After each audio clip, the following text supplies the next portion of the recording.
Hello everyone, welcome to study with Gyan Prakash. तो दोस्तों, बिहार शिक्षक भर्ती परीक्षा का जो तीसरा चरण चल रहा है, इसमें ऑनलाइन आवेदन की जो प्रक्रिया है दोस्तों, ये 10 फरवरी से शुरू हो चुकी है, जो कि चलेगी 25 फरवरी तक। 10 से लेकर 23 फरवरी तक आप सामान्य तौर से आवेदन कर पाएंगे। वहीं पर 24 और 25 फरवरी को आपको लेट पेमेंट भी देना होगा।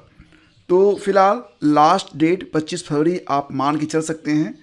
यहाँ पर दोस्तों सबसे बड़ा फ़ायदा CTET के अपीयरिंग अभ्यर्थियों को हुआ है। जैसा कि आपने विज्ञापन देखा होगा, तो विज्ञापन में एक बात मुख्य रूप से लिखी गई थी, पेज नंबर 1 पे, ये जो चौथा वाला पैरा था, कि इस विज्ञापन हेतु लिए जाने वाले परीक्षा में शैक्षणिक, प्रशैक्षणिक योग्यता एवं शिक्षक पात्रता परीक्षा यानी कि CTET और STET के अपीयरिंग कैंडिडेट को सम्मिलित नहीं किया जाएगा।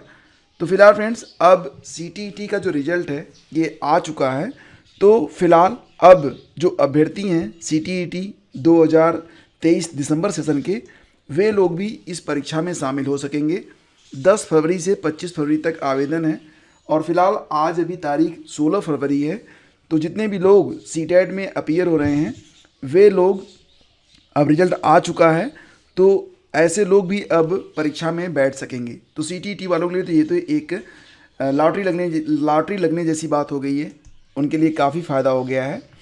तो फिलहाल फ्रेंड्स, पूरा विज्ञापन मैंने आप लोगों से डिस्कस पहले ही किया हुआ था। यहाँ पर हम बात करेंगे कि अभी तक जो है सीटों की संख्या के बारे में BPSC ने कोई क्लियरेंस नहीं दिया था कि प्राइमरी में, जूनियर में, TGT में और PGT में, यानी कि 9वीं 10वीं और 11वीं 12वीं में कुल कितनी सीटें होंगी। तो इसके बारे में दोस्तों यहाँ पर जानकारी आपको उपलब्ध करवाई जा रही है।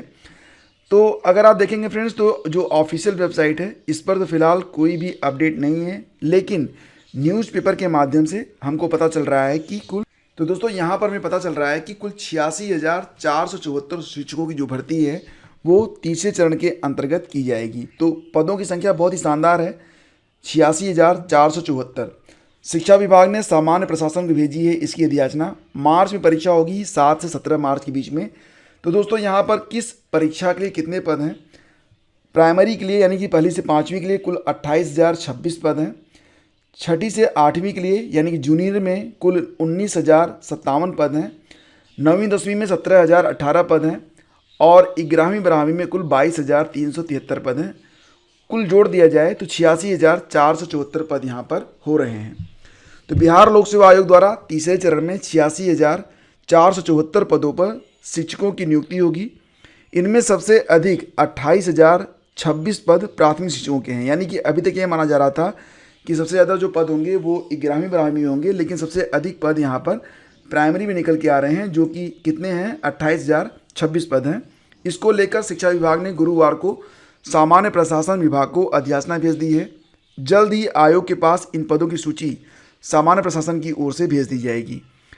तो तीसरे चरण की नियुक्ति के लिए आयोग के द्वारा अभ्यर्थियों से ऑनलाइन आवेदन प्राप्त किए जा रहे हैं। मार्च में ही इसकी परीक्षा होगी। इसको लेकर पदों की सूची शिक्षा विभाग द्वारा अभी नहीं भेजी गई थी। जिलों से विषय और कक्षावार पदों का रोस्टर क्लियर प्राप्त होने के बाद विभाग ने इसकी सूची सामान्य प्रशासन को भेजी है और नए वित्तीय वर्ष की शुरुआत में ही, अप्रैल में ही, इन शिक्षकों की जो नियुक्ति है वो कर दी जाएगी। तो दोस्तों ये एक बहुत ही शानदार खबर है और साथ ही साथ जो अभ्यर्थी CTET की परीक्षा में इस बार चयनित हुए हैं, तो उनको मेरी ओर से बधाई और शुभकामनाएं। साथ ही साथ ये बहुत ही शानदार अवसर है कि जैसे ही आपकी CTET क्लियर हो रही है, वैसे ही आपके पास वैकेंसी आ रही है और आपको नौकरी के लिए यहाँ पर अवसर उपलब्ध हो रहा है। अन्यथा तो बहुत सारे लोग CTET और TET की परीक्षाएं दे देकर 2, 4, 6, 7, 8, 10 सालों तक वेट किए हैं, लेकिन कहीं से वैकेंसी ही नहीं आती थी। तो ये एक स्वर्णिम अवसर है। इसका लाभ ऐसे अभ्यर्थियों को जरूर उठाना चाहिए जो CTET परीक्षा उत्तीर्ण हैं, चाहे वो इस बार हो, चाहे इसके वो पहले हों। तो दोस्तों बने रहिए हमारे साथ। चैनल पर अगर पहली बार हैं तो सब्सक्राइब कर लीजिएगा, ताकि जब भी कोई नई न्यूज़ आए सबसे पहले आप तक मैं पहुँचा सकूँ। धन्यवाद।